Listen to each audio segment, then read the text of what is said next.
Shri Siddhivinayak public school. नमस्कार। या बया बोला की तुम्ही समजे नमस्कार। मैं सावित्री ज्योतिबा फुले बोलते। नाव समजत ठावसन नाव मी काय काम केले हे समजत ठावसन नाव पोरींसाठी पहिली शाळा सुरू केली बघा।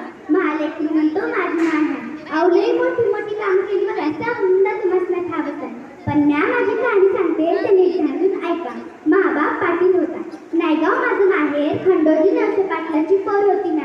आव पाटलाची पोर होती ना। माझं समजा कौतुक पूर केलं जायचं बघा। म्या काय बी हट्ट केला की माझा हट्ट पुरा केला जायचा। महाबाप पाटील होता।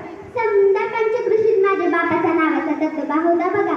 कोणाचा काय बी प्रश्न असला की माझ्या बापाकडे यावं। महाबाप समजाचे प्रश्न सोडवायचं बघा। समजाला बायको नांदवली नाही तरी महाबापाकडे यावं। महाबाप समजाला बोलवून घ्यायचं आणि म्हणायचं कसा, अरे